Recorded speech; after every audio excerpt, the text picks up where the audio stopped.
नमस्कार. मी आज तुमच्या पुढे एक गोष्ट सादर करणार आहे. लेखकाचं नाव मला माहिती नाही. गोष्टीचं नाव आहे अवेळीचा पाहुणा. सगळ्या गोष्टी अगदी व्यवस्थित करायची सवय असणाऱ्या स्वरूपने आपल्या बेडशेजारील टेबलवरच्या नोटपॅडवर लिहिलेल्या नोंदीकडे परत एकदा अगदी शेवटची नजर टाकली. 1, 2, 3 असे इंग्रजीत आकडे लिहून त्यापुढे इंग्रजीत सुवाच्य अक्षरात लिहिलेल्या यादीत काही विसरले तर नाही ना याची खात्री करून घेतली. बाहेरचा मुख्य दरवाजा नीट लावला होता. बाहेरच्या दरवाजावर उद्या दूध नको अशी चिठ्ठी लिहिली होती.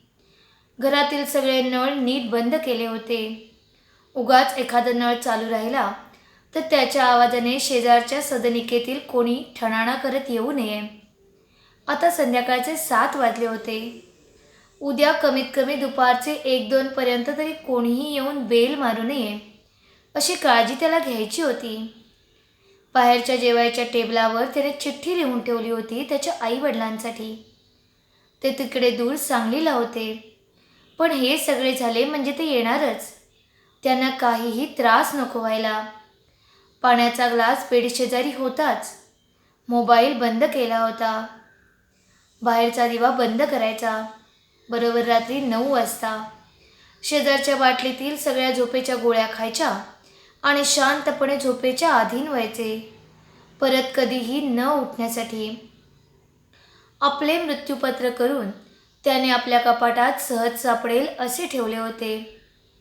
हे असे काही तो करेल हे त्याचे त्यालासुद्धा खरे वाटत नव्हते. चांगली IT मध्ये नोकरी होती. स्वतःचा 2 बेडरूमचा फ्लॅट होता. गाडी होती. खूप पैसे मिळत होते. पण एकाएकी त्याची कंपनी बंद पडली. त्याची नोकरी गेली.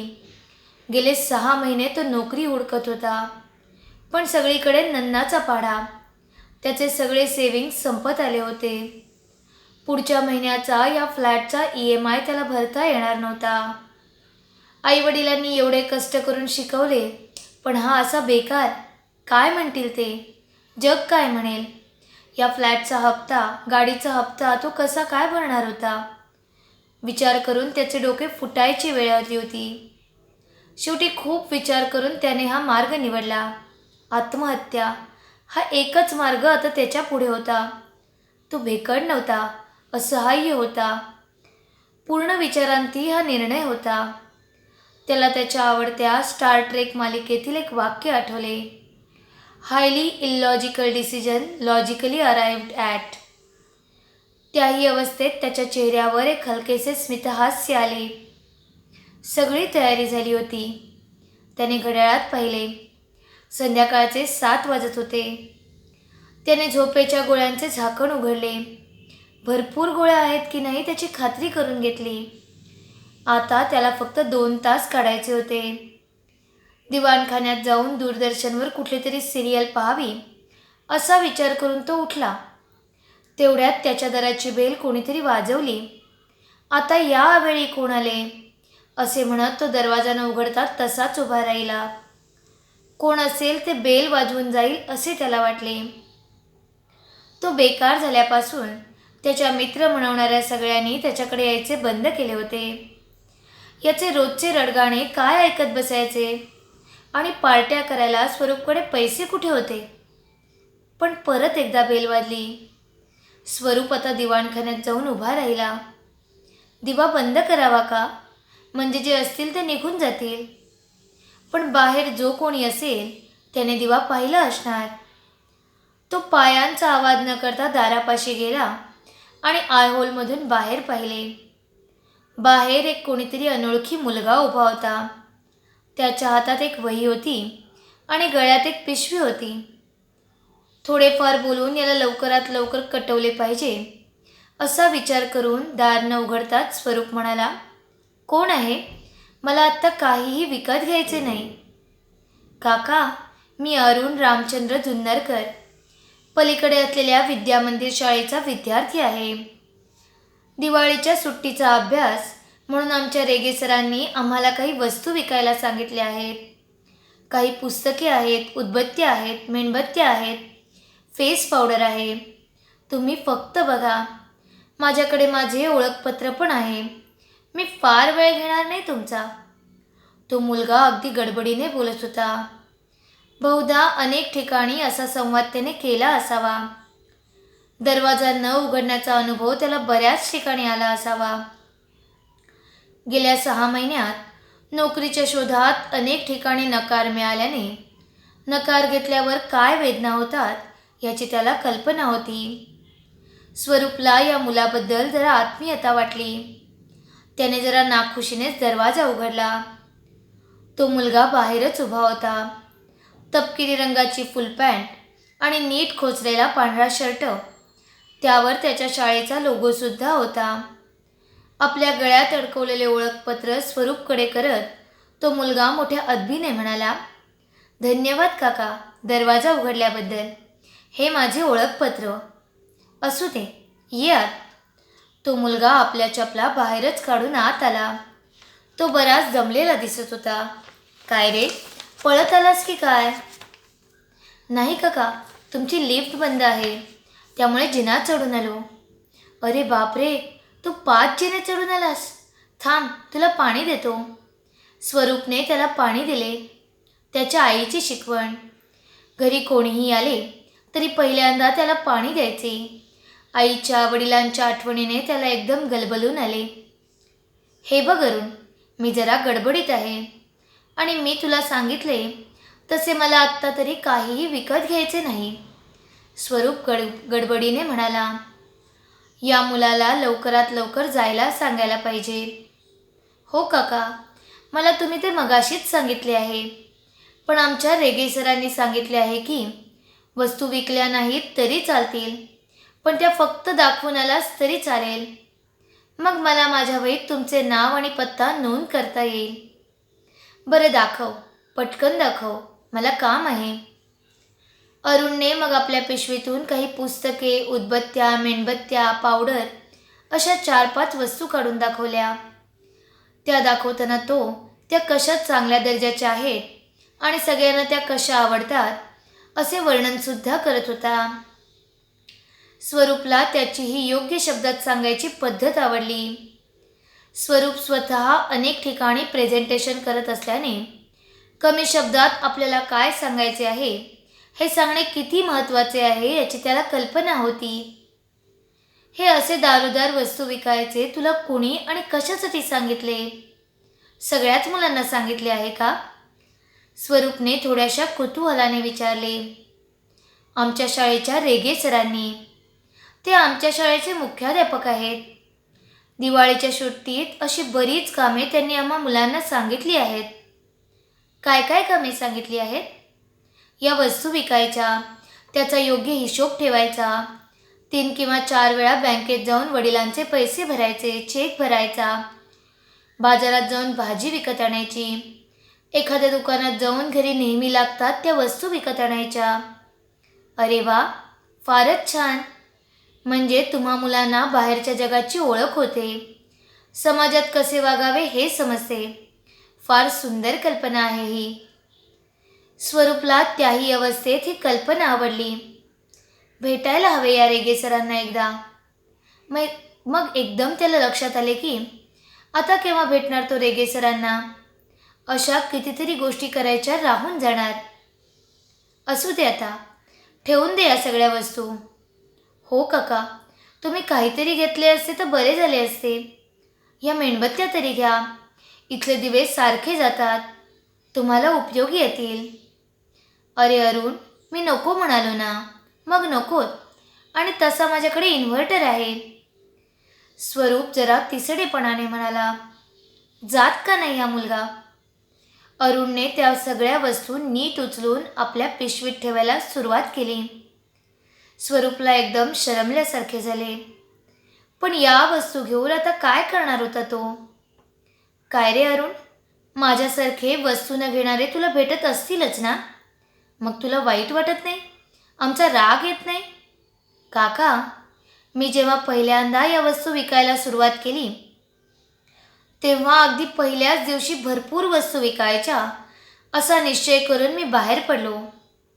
तेव्हा एका सोसायटीच्या रखवालदाराने मला आतच येऊ दिले नाही. वस्तू विकायचे तर दूरच, मग मी तसाच घरी गेलो. कितीतरी वेळ रडतच होतो मी. मग आईने माझी समजूत काढली आणि मला परत त्याच सोसायटीत जाऊन पुन्हा दुसऱ्या दिवशी प्रयत्न करायला सांगितले. मग काय झाले? किती वस्तू विकल्यास? काहीही नाही.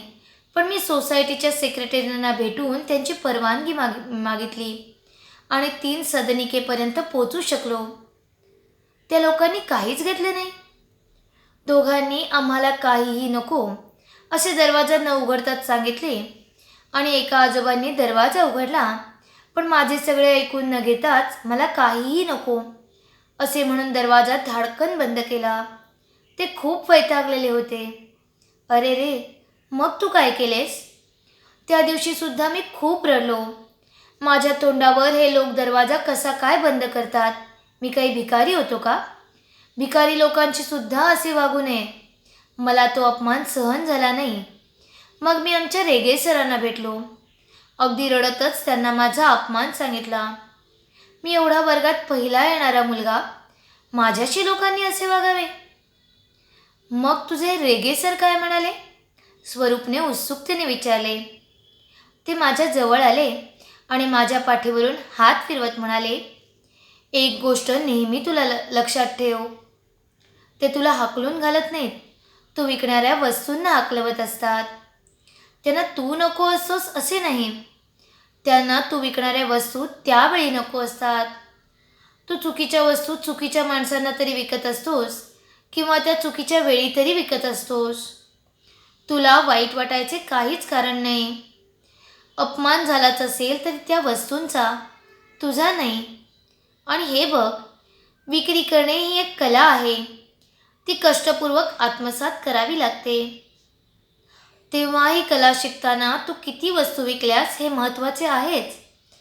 पण तू जिथे त्या वस्तू विकू शकला नाहीस, तिथे तू का विकू शकला नाहीस हे समजून घेणे तितकेच महत्त्वाचे आहे. स्वरूप एकदम अंतर्मुख झाला. म्हणजे त्याला नोकरीसाठी अनेक ठिकाणाहून नकार आला तो त्याला नव्हताच. त्याच्याकडे जे कौशल्य आणि अनुभव होता तो त्या कंपन्यांना आत्ता यावेळी नको होता, इतकाच त्याचा अर्थ. हा माझा अपमान झाला. मला ते कसे काय नकार देऊ शकतात? असे समजून त्याने जो आपला इगो दुखावून घेतला होता तो एक तद्दन बावळटपणा होता. आपण या सर्व अनुभवातून काय शिकलो याचा त्याने विचारच केला नव्हता. त्याचे बाबा नेहमी सांगत असत, पराजय हा खूप मोठा गुरु आहे. त्याला एकदम लक्षात आले. उपदेश लक्षात ठेवणे सोपे असते, पण योग्य वेळेतच तो अंमलात आणणे फार अवघड असते. मला खूप बरे वाटले आणि एका नव्या उमेदीने मग मी वस्तू विकायला सुरुवात केली. 4-5 दिवसात मी खूप फिरलो आणि 5व्या दिवशी 2 पुस्तके विकली. मला खूप आनंद झाला. अरुण पुढे सांगत होता. स्वरूपने आता या मुलाकडे जरा निरखून बघितले. किडकिडीत शरीरयष्टी, सावळा रंग, एका बाजूला नीट विंचरलेले केस, 13 ते 14 वर्षाचे वय, पण एक चमक त्याला या मुलात जाणवली. इतका वेळ उभाच असलेला स्वरूप आता सोफ्यावर बसला. अरुणचे सगळे सामान आता भरून झाले होते. स्वरूपच्या लक्षात आले, हे रेगे सर या मुलांना नकार कसा पचवायचा ह्याचे शिक्षण देत होते आणि तेही नुसते पुस्तकी नव्हे, जळजळीत अनुभवातून. हेच स्वरूपला आत्मसात करायची गरज होती. तुझे आईवडील काय करतात? स्वरूपने जरा कुतूहलाने विचारले. माझे वडील रिक्षा चालवतात. आई 3-4 ठिकाणी पोळ्या करायचे काम करते. तुमच्या घरी कोणी बाई माणूस नाही का? त्यांना माझ्याकडची पावडर आवडली असती. नाही रे, माझे अजून लग्न झाले नाही. तुम्हाला पोळ्या करायला कोणी हवे आहे का? माझी आई फार सुरेख पोळ्या करते. ती तुमचा पूर्ण स्वयंपाकसुद्धा करेल. स्वरूपला गंमत वाटली. हा मुलगा आपले प्रयत्न सोडत नव्हता. अरे, आमच्याकडे एक बाई येतात. पण मला एक सांग, तू इतक्या ठिकाणी फिरतोस. काही ठिकाणी तुझ्या वस्तू विकल्या जातात तर काही ठिकाणी नाही. तुला वाईट वाटल्यावर तू आता काय करतोस? मागच्यासारखा रडतोस? अरुण आता जरा मोकळेपणे बोलायला लागला होता. नाही काका, आता मी रडत नाही. मी आता ही अडथळ्यांची शर्यत केली आहे. स्वरूपला एकदम आश्चर्य वाटले. म्हणजे काय रे? म्हणजे काका, आमच्या शाळेत मी बऱ्याच वेळा अडथळ्यांच्या शर्यतीत भाग घेतो. एकामागोमाग अडथळे पार करत जायचे. सगळे अडथळे पार झाले की मग ती शर्यत संपते. या वस्तू विकायच्या म्हणजे तसेच आहे. पहिल्यांदा सोसायटीत प्रवेश मिळवायचा. मग आपण काय विकतो आहे हे सांगून दार उघडण्याची वाट पाहायची. मग घरात प्रवेश मिळवायचा. मग आपल्या वस्तू दाखवायच्या. त्या कशा चांगल्या आहेत हे सांगायचे. मग त्या विकायच्या. मी किती वस्तू विकल्या यापेक्षा आज मी किती अडथळे पार केले असा विचार करतो. मग मला तेवढे वाईट वाटत नाही. मी किती अडथळे पार केले यातच मी आनंद मानतो. अडथळ्यांची शर्यत काय? फार मस्त कल्पना आहे. स्वरूपला एकदम कोणीतरी आपल्याला अंगावर गार पाणी टाकून गाढ झोपेतून उठवते आहे असे वाटले. Count your winnings, process defining. आपल्याला हे नुसते वाचून माहिती आहे. हा मुलगा हे अंमलात आणतो आहे. अरुण, तू कितवीत आहेस? स्वरूपने जरा कौतुकाने विचारले. मी 8वी क मध्ये आहे काका. आमची मराठी शाळा आहे. अ आणि ब मध्ये खूप हुशार मुले आहेत. मी पण माझ्या तुकडीत पहिला येतो. आमचे रेगे सर म्हणतात, हा मुलगा माझ्यापेक्षा हुशार असे म्हणू नका. मागच्या परीक्षेपेक्षा तुम्हाला जास्त मार्क पडलेत की नाही हे बघा. तुमची शर्यत तुमच्याशी असू द्या. अरे वा, तुझ्या रेगे सरांना भेटायला पाहिजे. आणखी काय सांगतात हे सर? रेगे सर हा बहुतेक अरुणचा आवडीचा विषय असावा. त्याचा चेहरा एकदम उजळून निघाला. आमचे तर ते देव आहेत. काका, तुम्ही नक्की त्यांना भेटायला या. त्यांना आवडते असे लोकांना भेटायला. पण माझे नाव सांगा बरं का. नक्की भेटेन. परवा काका एक गंमत झाली. 4-5 दिवस मी बराच फिरलो, पण माझी एकही वस्तू विकली गेली नाही. माझे काहीतरी चुकते आहे हे समजून घ्यायला मी पुन्हा रेगे सरांकडे गेलो. त्यांनी मला मी काय काय करतो हे विचारले. मग सगळे ऐकून झाल्यावर ते हसले आणि म्हणाले, you did not put 1 foot inside the house. मला इंग्रजी चांगले समजते बरं का काका. मला काही ते फारसे समजले नाही आणि मला काहीच समजले नाही हे लक्षात आल्यावर सर एकदम हसले. स्वरूप स्वतः MBA होता, इंजिनियर होता. त्याला हे चटकन समजले. पण या लहान मुलाला काय समजले आहे हे पाहण्यासाठी तो म्हणाला. मग रेगे सर काय म्हणाले? ते म्हणाले, अरुण, तू अनेक अडथळे पार करतोस, पण या सगळ्यात महत्त्वाचा अडथळा म्हणजे तू घरात प्रवेश मिळवणे. हे जर तुला जमले नाही तर बाकीचे अडथळे पार करून काही उपयोग नाही. आणि ते जर करायचे असेल तर त्या घरात कोण कोण राहतात, ते केव्हा घरी असतात आणि त्यांना काय विकायचा प्रयत्न केला असता ते विकत घेऊ शकतात याचा अभ्यास केला पाहिजे आणि मग ते दार ठोठावले पाहिजे. त्या लोकांना काहीतरी फुकट दे. घरात बायका असतील तर 2 पावडरचे डबे घेतले तर 1 टिकल्यांचे पाकिट फुकट देईन असे काही सांगितलेस तर दरवाजा उघडेल आणि तुला ताबडतोब तुझा उजवा पाय आत टाकता येईल. मग तुला तुझ्याकडे जे आहे ते विकायची संधी मिळेल. वा, फारच सुंदर प्रकारे त्यांनी हे तुला समजावून सांगितले आहे. काका, मला अजून सगळे समजले नाही, पण मला एकदम लक्षात आले की गणित सोडवताना बऱ्याच गणितात कसे असते, त्यात एक महत्त्वाची स्टेप असते. ती जमली की मग ते गणित लगेच सोडवता येते. अगदी तसेच तुमचा घरात शिरकाव झाल्याशिवाय तुम्ही काहीही विकू शकत नाही. अगदी बरोबर समजले आहे तुला. काका, तुमच्याकडे पुस्तके बरीच आहेत. रणजित देसाईचे स्वामी तुम्ही वाचले आहे का? माझ्याकडे आहे ते. तुम्हाला देऊ का ते? तुम्हाला नक्की आवडेल. अरुणने आपली चिकाटी सोडली नाही. स्वरूप हसला. दे, आणि तुझ्याकडे ते विवेकानंदांचे पुस्तक आहे ते सुद्धा दे. अरुणने मोठ्या आनंदाने ती पुस्तके दिली आणि आपल्याकडील बिल बुक काढून त्यावर बिलसुद्धा करून दिले. दारावरची पाटी वाचून त्यावर स्वरूपचे नावसुद्धा लिहिले. बैस जरा, मी पैसे घेऊन आलो, असे म्हणून स्वरूप आत बेडरूममध्ये आला. पाकिटातून पैसे काढताना त्याचे लक्ष समोरील नोटपॅडकडे गेले. त्याला आपल्या पळपुटेपणाची लाज वाटली. हा इतका लहान मुलगा इतके नकार पचवून सुद्धा आपले प्रयत्न सोडत नाही, आणि मी इतका उच्च शिक्षित असून मैदान सोडून पळून निघालोय. एक नवीन ऊर्जा त्याला मिळाल्यासारखे वाटले. मग त्याने शांतपणे आत्महत्येची ती चेकलिस्ट फाडून टाकली. त्याने एक दुसरी टू डू लिस्ट करायचे ठरवले. पहिल्या जागी असणार होते रेगे सरांना भेटणे. बाहेर येऊन त्याने अरुणला पैसे दिले. अरुणने पुस्तके नीट टेबलावर ठेवली, त्यावर पावती पण ठेवली आणि तो दरवाजाकडे वळला. धन्यवाद काका. अरे हो, माझे कार्ड तुम्हाला द्यायचे राहूनच गेले. मी काही माझे कार्ड छापले नाही, पण माझ्या वहीच्या कागदाचे 4 भाग करून त्यावर माझे नाव आणि पत्ता माझ्याच अक्षरात लिहिला आहे. आणि यात जो फोन नंबर आहे तो माझ्या बाबांचा आहे. हे घ्या. असे म्हणत अरुणने आपल्या वरच्या खिशातून वहीच्या कागदाचे 4-5 तुकडे काढले आणि त्यातील एक कागद त्याने आपल्या दोन्ही हातात धरला. मग तो कमरेत वाकला आणि मोठ्या आदबीने तो कागदाचा चिटोरा त्याने स्वरूपच्या पुढे धरला.